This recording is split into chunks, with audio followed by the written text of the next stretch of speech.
All right, I'm going to go ahead and call our meeting to order. First item up on our agenda is to approve our agenda as presented. So moved. We have a motion. Do we have a second? Motion and a second. All those in favor say aye. Aye. All opposed? Motion carries. Moving on to our consent agenda, I'll entertain a motion to approve our consent agenda. So moved. Second. We have a motion and a second. All those in favor say aye. Aye. All opposed? Motion carries. Moving on into our financial report with Mr. Ray. Everybody should have the financial statements for September 30th, 2019, the board packet. And there's nothing really eventful to present for general purpose fund. Property tax revenues will start coming in the next 3 or 4 months. Sales tax for the first 3 months of the year were accrued last year, so that's why we don't see much there. If we move on to the federal projects fund, if you look at the second column where it says year-to-date actual, at the bottom, we have spent $42,000 more than we've taken in, and that generally represents approximately a month in arrears of a reimbursement. So we'll generally collect that every month. So we're about 30 to 45 days behind on our reimbursements, and that's a good place to be. Is you always want to get your money in a timely manner from federal projects. The cafeteria fund, we are still heading in the right direction.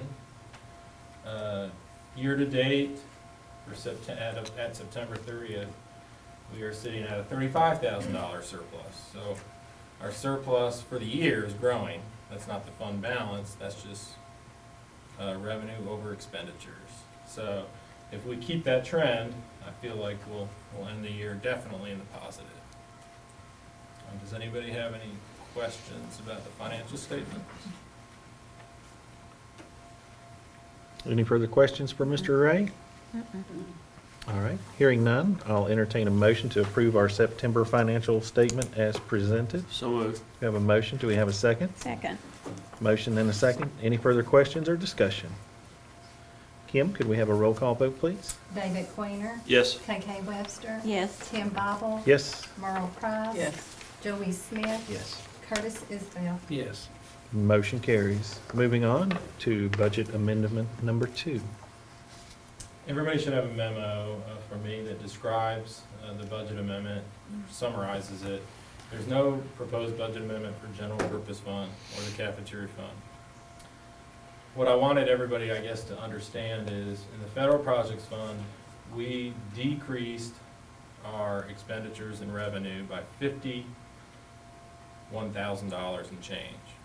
And some of you might think, oh, wait a minute, we're getting less federal money. That's not the case. This is less than we budgeted for. If you compare 2018 total grant money with 2019 total grant money, we only had a decrease of $8,000. So our grants didn't go down, it's just we budgeted a little bit more this year because we have some carry forward differences. In the end, I don't want to give the impression that we're reducing expenditures and revenue by $51,000 and you leave this meeting thinking our grants went down. That's not the case. So basically, when we do a budget, we have to anticipate what our rollover is going to be. Correct. And so then when our actual rollover came in, we just didn't roll over as much money as we thought that we would, which is not a bad thing because you are really supposed to spend that money on that year's children. So that's definitely not a bad thing, but. I mean, it looks, if you just read this, it looks like we're getting $51,000 less in grant money, and that's just not the case. Okay. I actually calculated the grant and excluded rollover money, and it's $8,000 less. But that's the crux of the budget amendment, and that affects all the grants under federal projects. If there's any specific questions, I'd be happy to answer those. And when we look at federal projects, we've not had to make any cuts with personnel. We've not had to make cuts with programming. So really, we're in good shape this year with federal projects. Okay, any further questions for Mr. Ray or Ms. Johnson? Hearing none, I'll entertain a motion to approve budget amendment number 2 as presented. So moved. We have a motion. Do we have a second? Second. Motion and a second. Any further questions or discussion? Hearing none. Kim, could we have a roll call vote, please? David Queener, Yes. KK Webster, Yes. Tim Bobble, Yes. Merle Price, Yes. Joey Smith, Yes. Curtis Isbell. Yes. Motion carries. Moving on to our next category, which is new business requiring action. Item A, first item up is disclosure of our professional organizations that we are members of that also have lobbying components to them, which is Appendix A. And so this is just a yearly legal requirement that we just disclose all of the professional associations that could potentially lobby on behalf of Clinton City Schools. And so as you look down that list, it's the exact same list that we have had for several years. We have not joined any new organization, so it's just our usual annual disclosure. Any further questions or discussion regarding our lobbying and professional associations list? Hearing none, I'll entertain a motion to approve Appendix H as presented. So moved. Motion, do we have a second? Second. We have a motion and a second. Any further questions or discussion? Hearing none, all those in favor say aye. Aye. All opposed? Motion carries. Moving on, we have on our agenda tonight, we also have to approve transfer of some money to an interest-bearing account where we also have some other monies that are currently existing there. Mr. Ray, would you let us fill us in on that? Right now, we have a principal balance of $2 million that's been invested in an interest-bearing account that so far has earned us approximately $30,000. So I think we've definitely made a good choice there. I think we can continue along that trend as long as I'm not moving money out, putting it in and taking it out month over month. I think if we kind of go along the lines of at least a quarter, 3 or 4 months of excess cash, making it work for us. Right now, I think we could, if sales tax and property tax come in the next 3 months, as I expect, I think we could put in another $250,000 to $500,000, if that's okay with the board. And it's still earning, the $2 million is earning great Oh, interest. yeah, it's a teaching position every year. And then when we do come to a point, which I think we're gonna talk about later, then we need to access that cash. It's just a matter of me requesting it from the city. Okay. Is there an amount that you're wanting to put in there? Right now, I'd like to, so I don't put in 500 and then have to call Gale Cook for the city and say, hey, we need 200 back. They're kind of doing us a favor by managing this for us, so I do want to take that into account. So that's why I'm saying between 250 and 500,000 at this point. I guess if you could approve up to 500,000, that's maybe my recommendation. Okay. Based on our cash flow needs, and I would feel more comfortable once we get the money once I know what we're getting in from sales tax and property tax. Because the property tax will really start coming in the next 3 months. And I'll know fairly soon. And, if we approve 500,000 and you're comfortable with 200,000 this quarter, you can go ahead and put an additional $250,000 in next quarter without having to come before the board. That'd be a good way to do it. Okay. All right. Any further questions or comments? Hearing none, I'll entertain a motion to approve up to $500,000. So moved. All right, we have a Second. motion and a second. Any further questions or discussion? Kim, could we have a roll call vote, please? David Queener, Yes. KK Webster, Yes. Tim Bobble, Yes. Merle Price, Yes. Joey Smith, Yes. Curtis Isbell. Yes. Motion carries. Moving on, we'll move on to our Clinton Elementary School addition project. Yes, we've been talking about this for several months, and so last week, each of you were emailed some information from MHM, which is the architect that we have been working with to look at a possible expansion of Clinton Elementary School. So as you know, as he walked the property, we are about at core capacity with what we are able to do with the core infrastructure with Clinton Elementary School, but he felt confident that our cafeteria and gym would sustain about a 4 additional classroom expansion.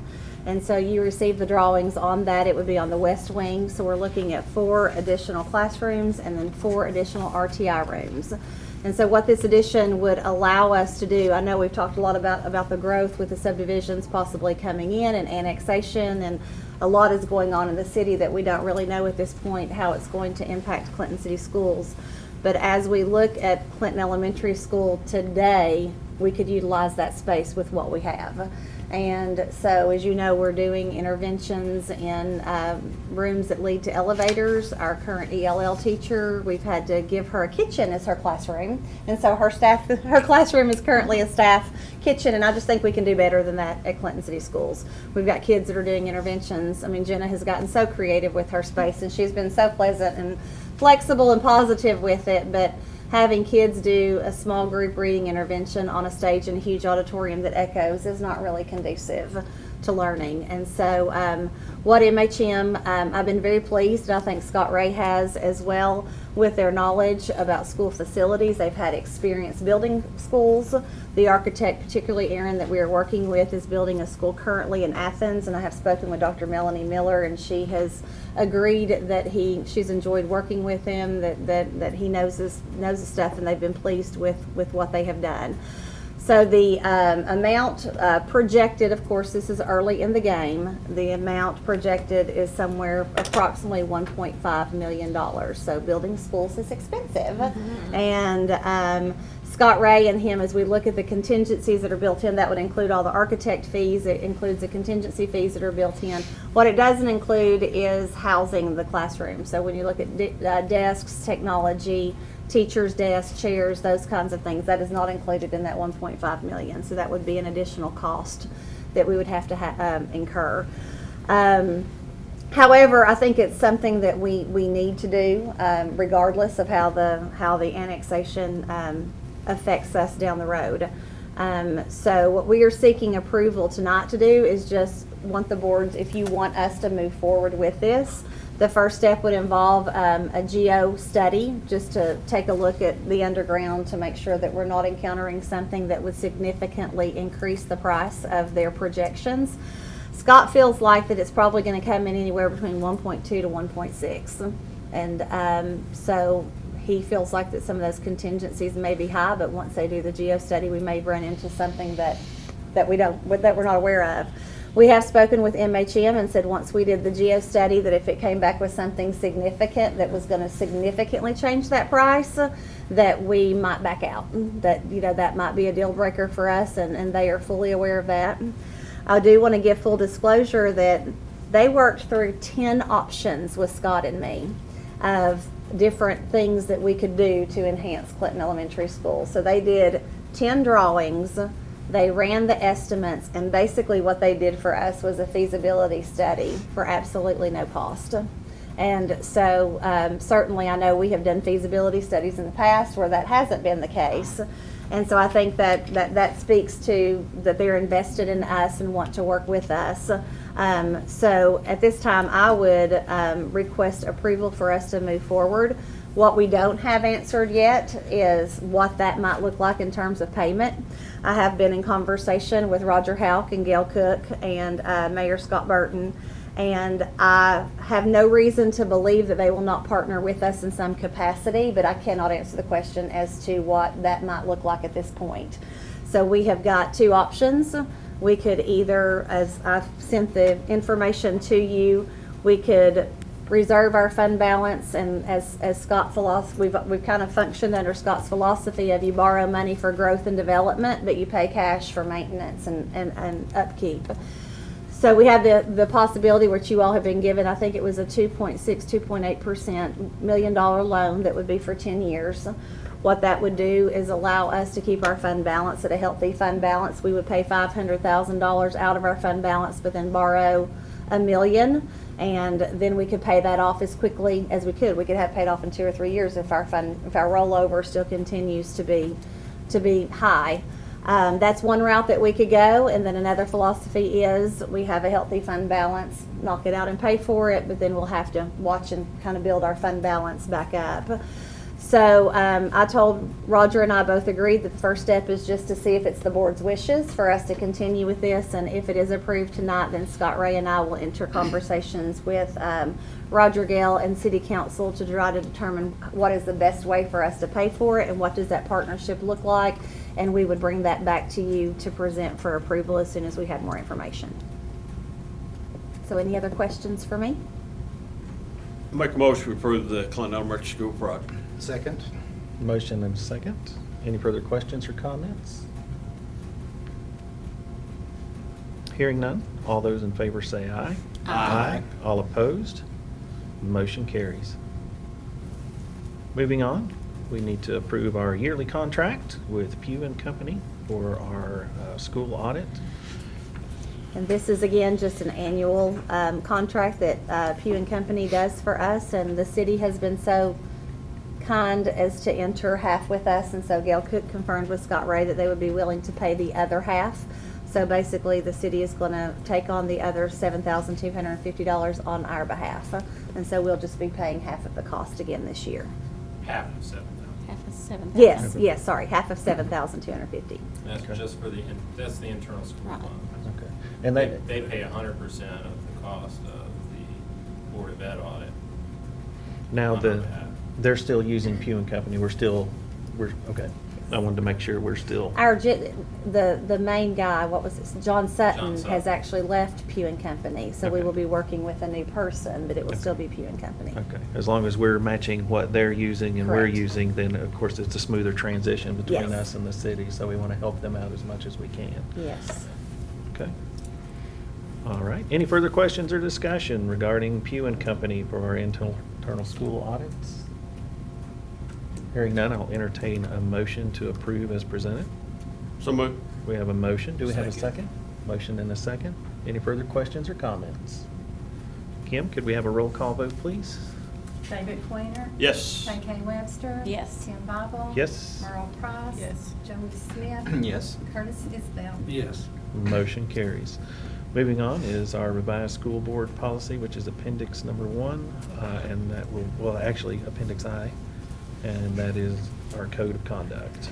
Yes, so this is, once again, a TSBA recommended policy. TCA changed and legislators enacted a new law stating that our code of conduct needed to include trauma-informed discipline practices. So you're hearing a lot, and I'm sure in your board meetings or trainings that you've gone to, you've heard of the ACEs, the Adverse Childhood Experiences. And so we're learning more and more about how that impacts classroom performance, how that impacts classroom behavior. And so they're wanting us to take all of that into consideration as we are issuing discipline and consequences to students. So this was a required change. We were given the latitude, and what is highlighted, our Jamie Jordan has helped as she has done a lot with restorative circles and a lot with coordinated school health. She helped us come up with exactly what are the restorative practices, what are the therapeutic practices that we implement when we are disciplining children, and so those are listed and highlighted in in each one. And so it goes through the lowest. The lowest level of discipline up to the highest, and then what we have added is just the highlighted portions. So this just gets us in compliance. There was one piece in here that I did not choose to keep, and so I want to fully disclose that. They are highly discouraging, legislators are highly discouraging the use of out-of-school suspension for pre-K and K students. There was a statement in there that I did take out. Clinton City already uses that as a last resort, but when students are hurting teachers and students are hurting other students, sometimes that is the only That is the only form of, we use it as last resort, but we will use it if we need to. And so I did not put that in the policy, but we obviously will be following the letter of the law with that. So any questions about that? Okay, hearing none, I'll entertain a motion to approve Appendix I, our revised school board policy for code of conduct. So moved. We have a motion, do we have a second? Second. Motion and a second, any further questions, comments, or discussion? Hearing none, all those in favor say aye. Aye. All opposed, motion carries. Moving on to purchase of property. Mr. Ray? or- Yes. Well, I'll start and Scott can finish. Scott is the great negotiator, and so, you know, part of leadership is capitalizing on people's strengths, and so I definitely capitalize on Scott's strengths when it comes to finances and property negotiations. But there are 3 properties left on Marshall that we have not acquired. And if you look at the upper playground, there is a house on Marshall that is adjacent to the very back of the playground. And actually, the owner of that contacted us and asked us if we were interested in purchasing that. And so Scott has negotiated a fair price of $40,000 for that house and that lot. And so it would back up to our existing property in the back there. So we are seeking school board approval to move forward with asking the city to purchase that on our behalf, with the understanding that we would reimburse the city for that. I think it would be a wise move with us being kind of landlocked where we are, so I think it would be money well spent. And actually, that is an extremely fair price, in my opinion. I think would benefit the schools tremendously. Does anybody have any questions, comments, anything for Mr. Ray or Ms. Johnson? Does the lot have to be cleared? Yes. Is that And it? when we tear the house is not in such a bad shape that we would have to tear it down immediately. Well, the city did that for us, I think. No, we paid for it in the past. We've contracted. Okay, negotiator, go. I gotta give him that some cookie, man. I want a glass of milk too, right? Go give them some.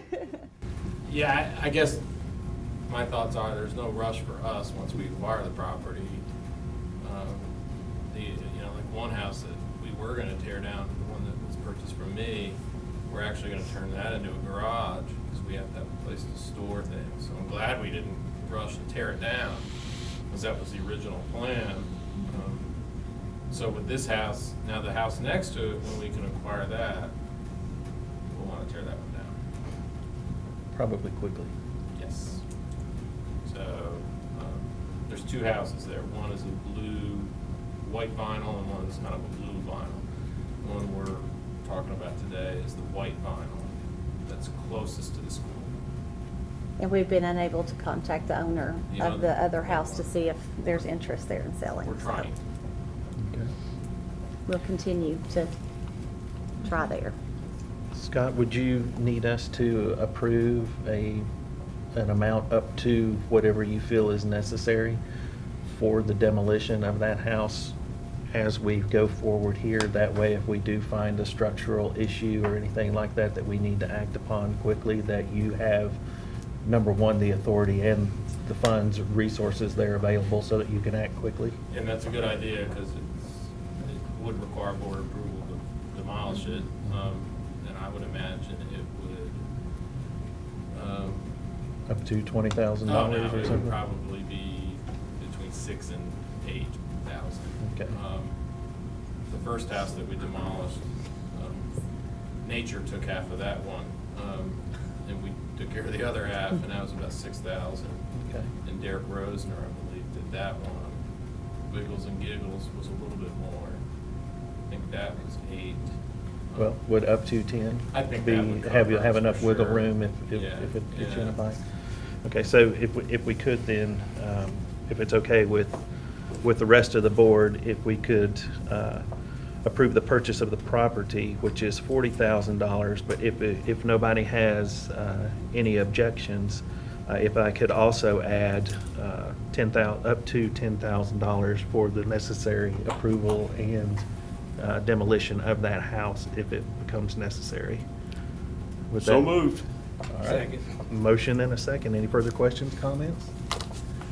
Hearing none, Kim, could we have a roll call vote, please? David Queener. Yes. KK Webster. Yes. Tim Bible. Yes. Merle Price. Yes.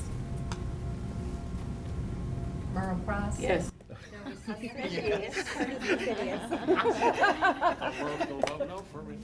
Motion carries. She said yes. I heard you. All right. That concludes everything under new business. We'll move on into reports and information. All right, we'll start with our home school. Miss Leanne Bonesteel, thank you for hosting us at South Clinton tonight. So I'm going to just give you one color copy. You didn't think you were going to get by without one jab. This is just a key for when we get to some of our data in just a minute. To go over what some of these things mean.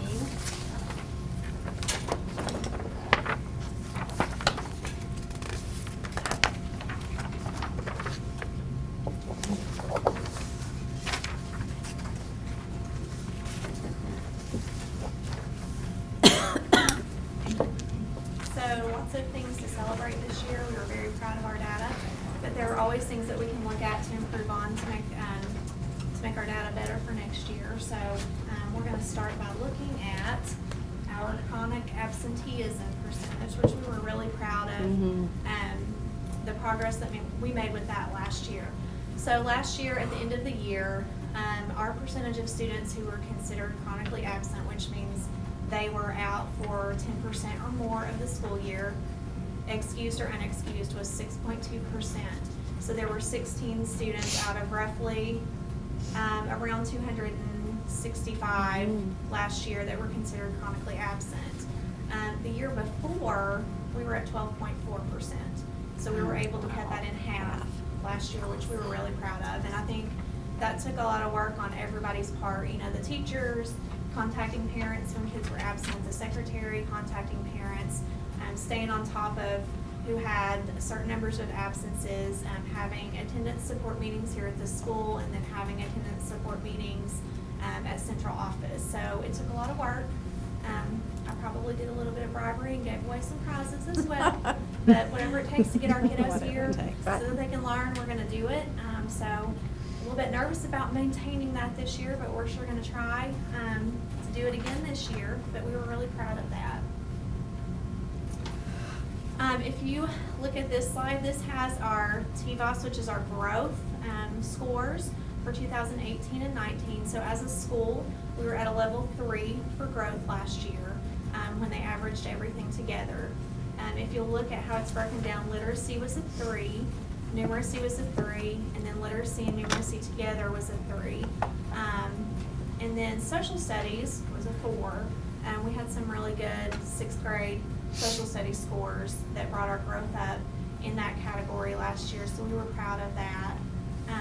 So 3 would be a year's growth, so right on target for what our expectation is, and obviously we always want that 4 or 5, so we're going to work harder, you know, this year to try to make even more growth, but we were happy with our scores.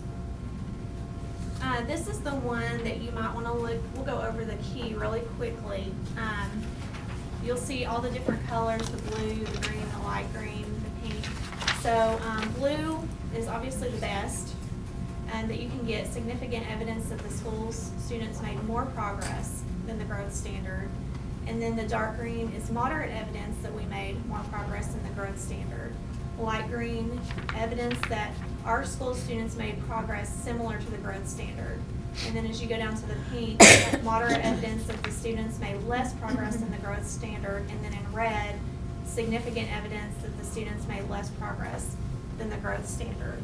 So if you'll look, I don't know if you can see, this is our 2019 growth measure. So we were very happy. We were in the green with a 2.7 growth for 4th grade in English language arts. 5th grade was one area that we knew that we were going to need to work on, and we've already got some, we had some plans rolling at the end of the year last year that we put into place at the very beginning of the year, and that we think we're going to see some good growth this year. But you can see that we did have negative growth in 5th grade ELA last year, and I'll talk about those strategies that we're using when I get to the end of the presentation. But then in sixth grade, we also had good positive growth, 0.4%. So we were in the green there. So we were proud of our fourth grade and our sixth grade, definitely. But I think we have some good things in place for fifth grade this year. And then this is the same report, but for math. So if you look at the 2019 growth measure, we were green all the way across. You can see that we had green in fourth grade, fifth grade, and in sixth grade. And if you follow, if you look at this same group of students here in 2018, they had good growth. And it's always difficult when you have a group that has good growth to follow that up with more good growth. But if you follow them to sixth grade, you can see that our sixth graders still had a great amount of growth in 2018. So we were proud of that as well. And then social studies, if you'll look, this is a little bit of a different view of this, but this is 2018, so not last year, but the year previous. And the reason that there's not a 2019 score for social studies is because fifth grade didn't take a social studies assessment last year. So we're gonna not look too much at that because that's old data. But if you'll look right here, this is our current sixth grade social studies growth. So we were in the green, 5.5 for our growth measure. We were really proud of that. And if you follow that, this group of students here would be the same group of students in 2019. So you can see they made tremendous growth from fifth grade to sixth grade in social studies. And we have one teacher here that teaches social studies, which is Whitney Hawkins. And we were really proud of her. She made some really good growth with her students. So kudos to her. So we looked at growth. This is our achievement that we're going to look at next. Our percentage of students who were considered on track or mastered, which used to be proficient, but on track and mastered now. By grade level, this is for ELA. So you can see across the board, third grade we had 40% of our students on track or mastered. Grade 4, 51.1%. Grade 5, 43.9%. In sixth grade, 41.4%, which came out to an average of 44.8% in all grades averaged together. And then as far as math, you can see we had some really bright spots in math as far as our percentage of students that were considered on track or mastered. Especially if you'll see, just looking there, you can see fifth grade and sixth grade especially, and they brought our percentage of on track or mastered up. We're doing some different things in third grade, especially this year. But I think as we are implementing changes in kindergarten, first and second grade in our curriculum that we're using, we're going to start to see third grade and fourth grade see the benefits of that. So as we talk about what our successes were and our strategies moving forward this year, we had really positive growth in fourth grade and sixth grade ELA. And I think some of that could be attributed to good use of data. They're very good about using their already diagnostic and standards mastery data to plan and drive their instruction. Fifth grade, that was an area that we wanted to focus on this year, and we had already sat down with fifth grade teachers and our academic coaches at the end of the year last year and come up with a plan for some things that we wanted to do differently. So they've changed their planning as a strategy to improve student growth. They are relying now primarily on the iReady toolbox as their main resource for planning to make sure that they get the depth and the coverage of all the standards that students are going to be tested on. And this has been successful for our other grade levels. They're also utilizing standards mastery more this year, which is a test that students take after they've taught certain standards to gauge student mastery and learning, to guide instruction, and as a teaching tool to help prepare students for the Teen and Ready test. And then in math, we had really good growth in fourth, fifth, and sixth grades.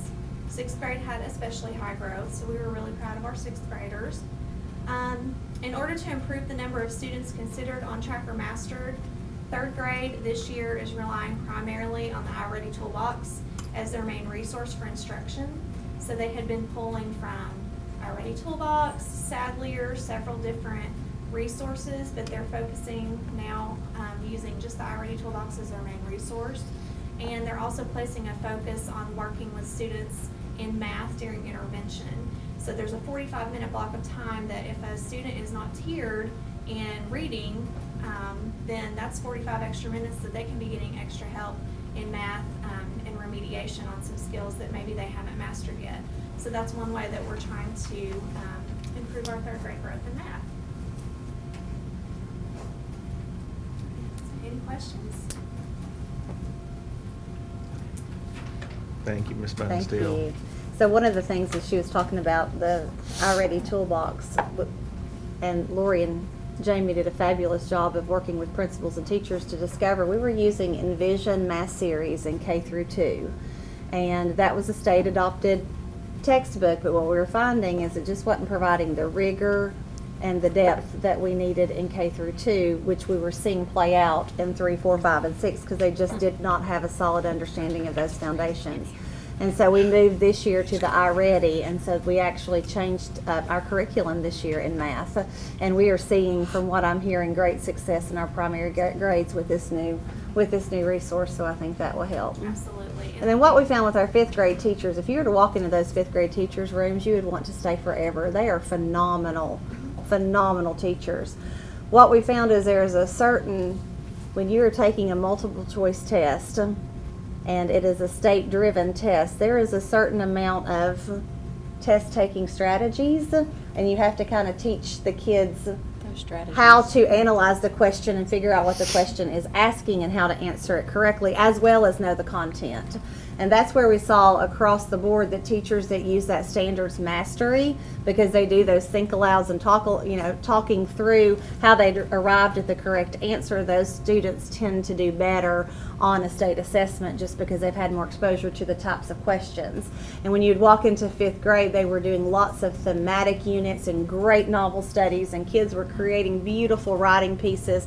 So there's no doubt learning was occurring, and there is no doubt that growth was occurring. It is just the type of learning experiences that they were getting didn't necessarily equate to how the T and Ready test was given, and so we've made some adjustments. And I think what we have there. found is that the standards mastery seems to sometimes be even more rigorous than some of the questions that they see on T and Ready, so they are very prepared, once they learn how to analyze those questions and think through how to answer those questions and eliminate certain answer choices.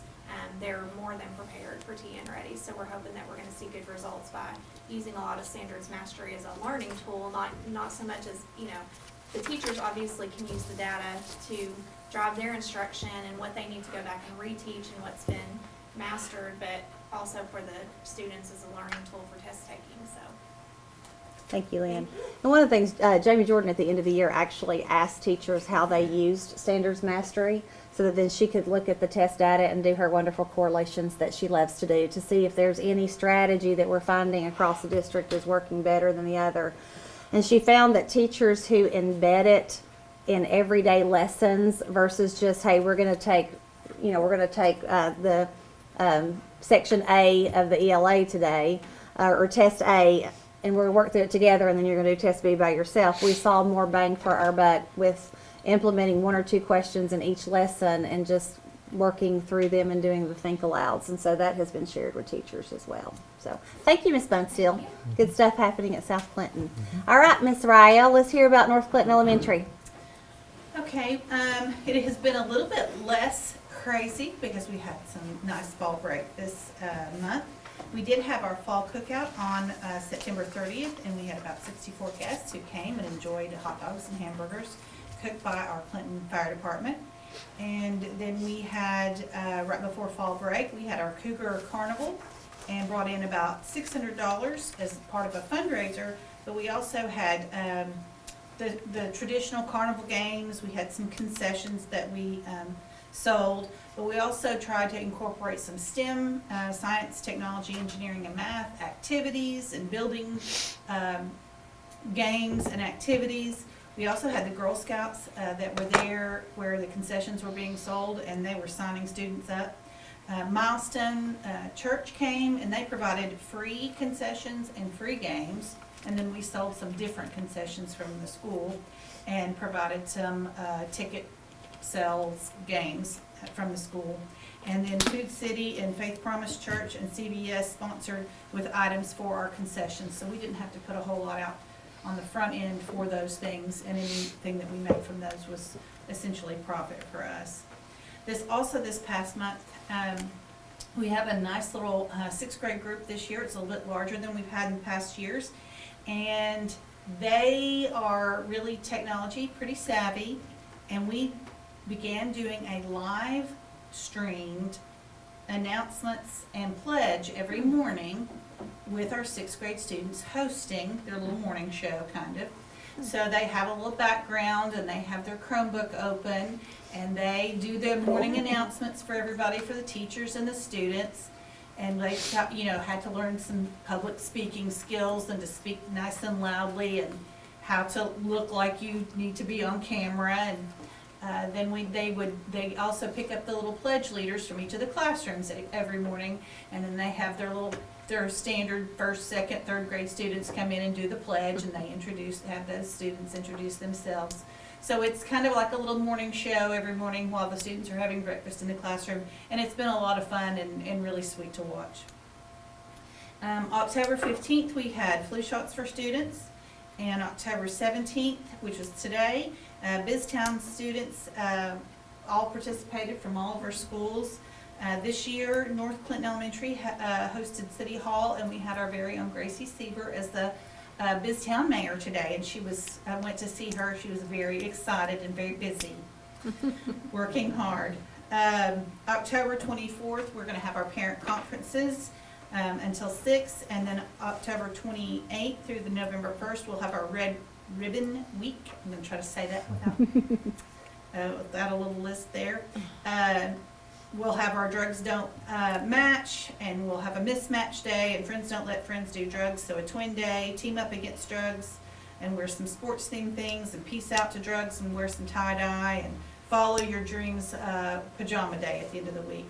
And October 31st, we'll start our Ace of Shakes program with 4th grade, where we have community members come in and practice their handshaking skills and introductions, and they are always so excited to get started, and the growth that we see from the first time they do it to the last time they do it is just amazing.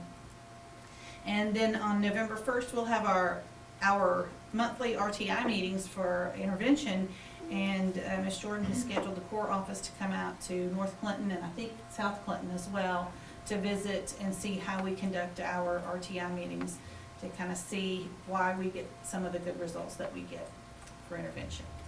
Very good. As you're talking about your program, Danny is busting back there. He is so excited about the use of technology at North Clinton Elementary School. He's helped us troubleshoot a lot of strange little things, and been up there in the midst of it, and it's been really neat, and it's really fun to watch the kids, get on camera and do their show. Leg kick, Danny? Any sort of celebration for us? Google Chat. Huh? It was free. It's free. We use a thing called Google Chat. So it's a free. Very good. Well, we appreciate the technology for working with her. That's kind of a shared vision between the two departments that has finally come to fruition. So that's awesome. And then we will end with, certainly last but not least, our East Tennessee Principal of the Year, Miss Jenna Sharp. Let's hear about Clinton Elementary School. Right, thank you. Thank you. I think Mr. Al did most of hers before fall break, and it seems like Clinton Elementary has saved all their busyness to after. So we have had a busy month since we were last here. We've had dental screenings, we've had flu shots for students and staff. So we're trying to stay healthy throughout the winter season to come. PLCs this month, our ELA PLCs focused on standards and planning, and we have been looking at standards mastery results and just how they're using that in the classroom, and just like we were talking about, or Leanne was talking about when she was doing her data, our 5th grade last year, the previous year, the data was not where we wanted it to be. So we worked with them And they really hit it hard with the standards mastery and found great ways to take those questions and spiral them. So they actually led a professional development Tuesday to teach our 2nd through 6th grade teachers how to do that more effectively, or at least how that worked for them. So that was a really good PD, and really you kind of have to live through it to utilize it correctly, but we're trying to get everybody in that direction. Math PLCs, our teachers looked at assessments and analyzed the results. They went over what standards they had taught and how and if the students had mastered those. And then again, spirals, and they looked at TN Ready practice tests and item release documents. Our coupon book incentive was October 3rd. The students were rewarded with pizza and a movie for selling 5 or more coupon books. We decided this year we weren't going to go all out for the coupon book sales. And the only thing I did was I promised the kids a popsicle if they sold a coupon book. Any day they sold one, they could get a popsicle. And we ended up selling over $10,000, almost $10,000 worth of coupon books. So, and Caroline Smith was our top seller. Yay! I didn't know that. I got a picture. How long does she know? We've done that since last assembly. I think so. Our 5th graders also went to BizTown today, where they learned about careers and businesses. And tomorrow we will be having our Medieval Madness Carnival. If you are out and about, it is from 5 to 7. We'll have face painting, food games, inflatables, and we are going to do a drawing for the Fast Pass for the Car Rider line. So there will be a different winner for each 9 weeks to come. So we're anxious to see how much that brings in. Our vision, hopefully, and we are going to continue to talk about this. So we talked about the playground and moving that, and we hit a little bit of problems with that last year as far as getting the specs because the company is out of business. But we're still going to proceed with that. But we're hoping to possibly raise money for an awning for the front. And this is just preliminary what we've talked about. So we will be having our data PLC and our RTI meeting for the next 2 following Thursdays. On October 31st, we will have a monthly assembly, and that will also begin our 4th grade Ace of Shapes. November 1st will be our fall cookout. November 5th, we will have a staff meeting where we will do Stop the Bleed training. And then November 11th is our Veterans Day program. All right, any questions for Ms. Sharp? Thank you very much. That concludes our director reports for this evening. All right. Please take note, our next school board meeting will be held at North Clinton Elementary School on November the 7th. We do have our conference coming up in Nashville for TSBA. The U-Trust dinner is also scheduled there. Kim, have you heard from everybody regarding that? I have. Okay, good. And that concludes our reports and information. We'll move on into our director's report. Right, the principals did a great job of updating you on most things, so I can check several things off my list. So when you look that it's long, I promise it won't be that long. Just a few updates regarding some things that are happening. The parking lot behind Clinton Elementary is making some headway. The city has really been instrumental and helpful in making this happen. We've been working very closely with Lynn Murphy, who has brought in fill dirt, and while we had originally thought we would develop the Wiggles and Giggles part first, it really was more economical and more feasible to do the other side of the gray house first, and so they have gotten that pretty well leveled. They're getting it staked off. We're going to bring in some asphalt, and then they're actually going to help us build a set of steps that connect to the upper part of the parking lot to where you won't have to walk all the way down the street to get in. We'll have a set of steps and a little break in the fence where you can have access to the upper parking lot there. So that's coming along.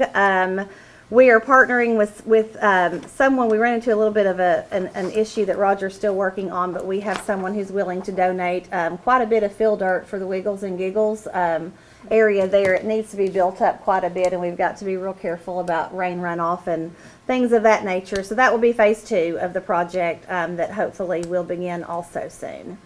Just wanted to let the board know that this year is a big year. This is our English and Language Arts adoption year.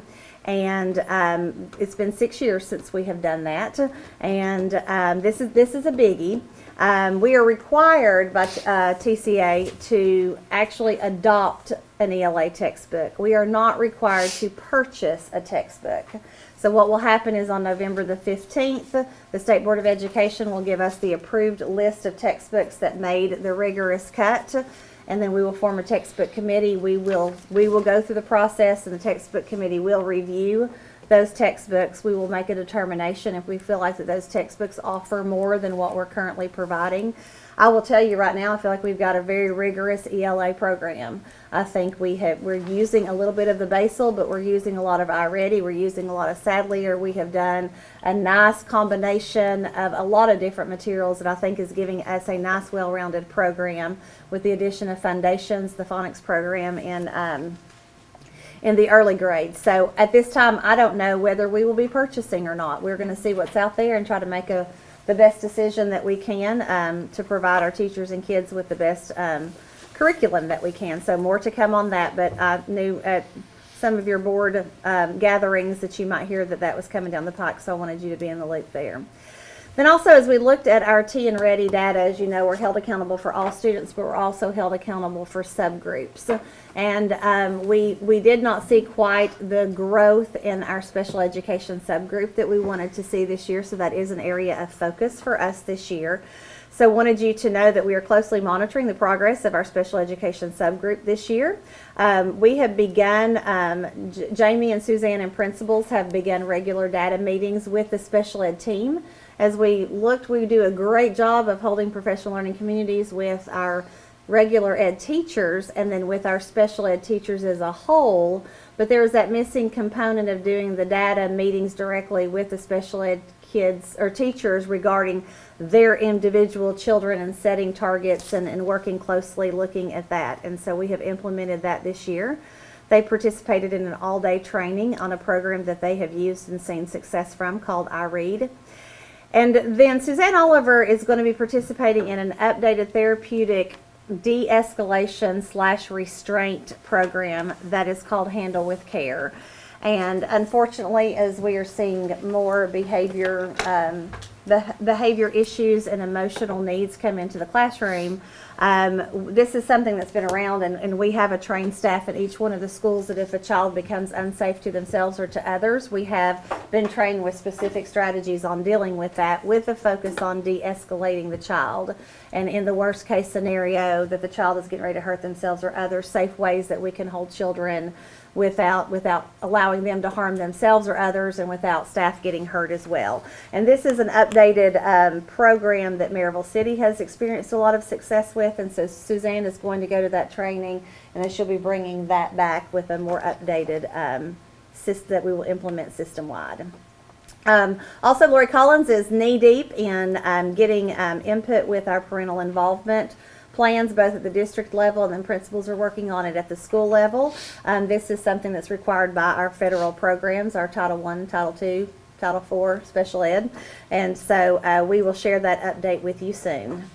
And then, as Monica shared, I just think it's great that the core office is looking to Clinton City and the way that we are running our intervention programs, and that they are sending people to start observing what we're doing. I think they are seeing that we are getting gains from each level of students, which is showing great differentiation. It's showing that our interventions are working. But then we have worked to create a pretty systematic, seamless, efficient way to do our response to intervention meetings that are required by the state. And so to have the core office come and actually want to see what we are doing to share with other districts is certainly an honor, and I'm proud of Jamie and the principals for making that happen. Let's talk about Miss Sharp, as if we haven't talked about Miss Sharp enough. Because you think it's great that she is East Tennessee Principal of the Year. which, by the way, involves over 21 districts, including some large districts like Knox County that has approximately 90 different principals that work there. So this is a huge honor for her to even win the region. So she is already a top-notch winner in our eyes. So she'll be going to the state. She's already done her interview, of which I chaperoned her, and we practiced on the way down, and she went in and she just nailed it. She walked in with self-confidence. She was able to showcase the great things that are happening, not only at Clinton Elementary School, but in Clinton City Schools altogether.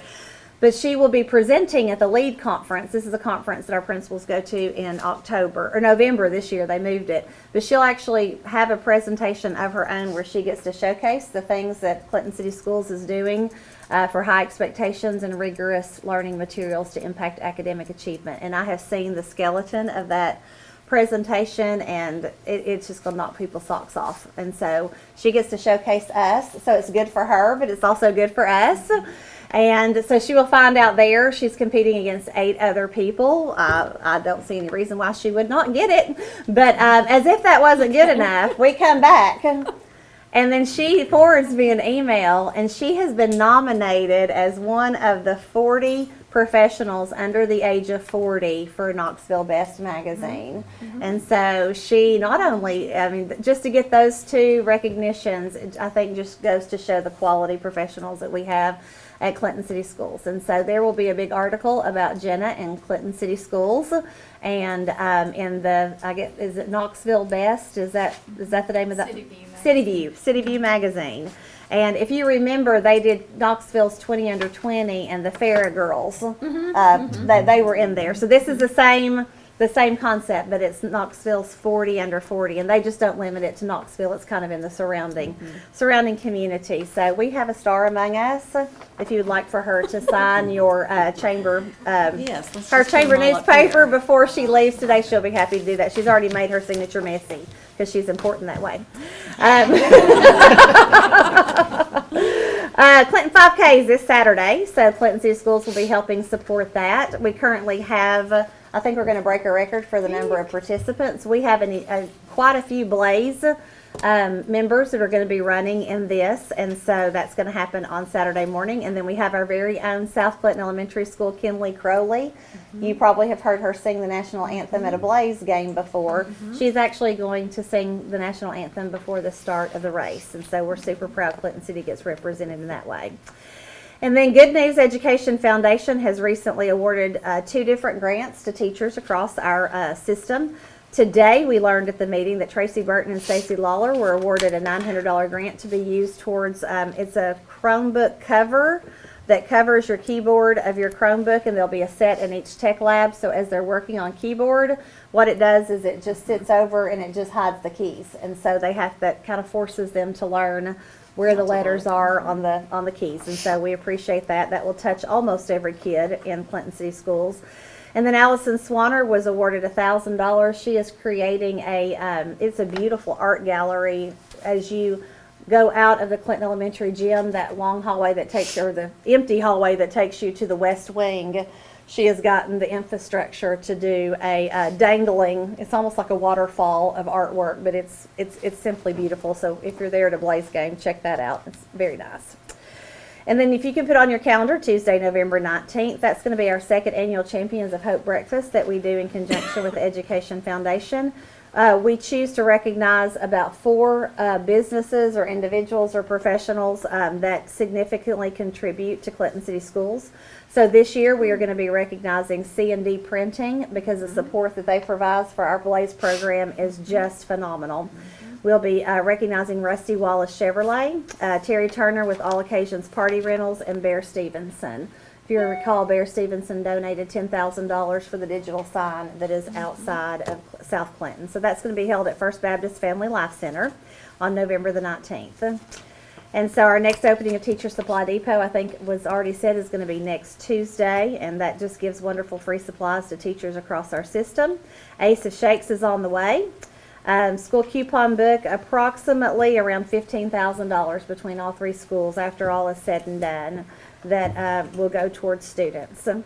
And then if you are interested and want to do a little bit of update apparel of your Blaze attire, there is a mini Blaze online store. Instead of doing the ordering this year in central office and then selling it, we thought it might be more convenient. Parents might want to just purchase something in their home and have it delivered to their home, and then that way you don't have to actually attend a basketball game to be a Blaze supporter. And so that link is actually on our Facebook and Twitter, and I think Instagram as well. So that will be open until next Wednesday if you are interested in purchasing any Blaze attire. That is just something that we do. The school does not get any money proceeds from that. That is just a service that we are going to let Custom Inc. take off our plate this year. So that concludes some of the updates at Clinton City Schools. Any questions for me before I read you a happy heart? Would it be possible to get a Jenna Sharp, like, picture? Yeah, sweatshirt or hood shirt or something. We can open up a gym. We need to open up an online Jenna Sharp Custom Ink store. Yeah. That is what we will do. Some hats. Yes. Hats and Some stuff. hats and shirts. Yeah. So, I said I peaked at this age now. I mean, I don't know how I'll ever be able to top this, but it's honestly so easy. It's hard to think about an award when you are such a team, that you are recognized as a person for an award that really should go to all the students and staff and parents. So, but I am honored and I can't wait to show off, about our school. We're So, excited for you. I'll get you. We are. Curtis, what do you think it should say? Hashtag JS? Yeah, that'd be great. Yeah. We'll work on that. We'll have that at next board meeting. We'll all have that on. So one of the highlights of my mornings is central office, and Jenna will tell you, is that it is real easy to get bogged down in politics and buildings and funding and lose sight that we deal with little small children every day. So one of the blessings of my day is that central office is attached to Clinton Elementary School, and I get to open up car doors every morning and love on babies as they're walking in. But I was given this letter by a sweet student of ours by the name of Adeline Queener, aka David's granddaughter, and he was telling me about this letter. And I love it when our kids go home and they are on fall break and they are away from school and they want to write stories. That tells you that we're doing something right when they want to write stories and they want to read. Plus she's sick. And she was sick. To beat it all, she was sick. But she wrote a story about why she loves Clinton City Schools, and I just thought that you might want to hear it. She said, "My name is Adeline, and this is my day at school. School is so much fun, and you can do anything you want to do. The teachers are so kind to their kids, and they even help you when you need it.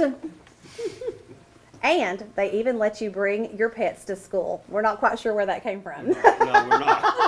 I'm gonna have to check her backpack. She might, well, her dog will not fit in the backpack. But this is how you know the teachers are doing their job about conclusion sentences, because she so beautifully wraps it up at the end, and that's why this school is so great. So, congratulations to Adeline. Now, I'll also tell you the story that she also told, if you don't care that I share. No, go ahead. She wrote a story about how she was biting kids, or somebody was biting kids and hitting kids Yeah. and doing something at school, and so David questioned her, Adeline, do you do this at school? She said, "Why, no, that is what you call a false story." She wrote a false story to a fiction. So she wrote a false story as well. But this is why we show up every day, and this is what warms my heart, and this is what I love, that our focus remains at Clinton City Schools. So any questions for me? Is Jenna gonna sign our copies? Jenna will come, and she'll be happy to sign a copy of your chamber paper if you would like for her to. Yeah, tell her to come on. How many got flu shots? Jamie is not here. We did Clinton Elementary today. You had I over would say, 30 yeah, come? Yeah, yesterday we had ours, and it was over 30, so we had a pretty good turnout. And today was Clinton Elementary, so I'm not sure what the turnout was at Clinton Elementary. It was a little bit down from what we had when we just did it at school, but I was surprised last year that even doing it without parents present, we hardly did 100. Really? Mm-hmm. Have you had it yet at North? 5? Oh, gosh, I'm too high.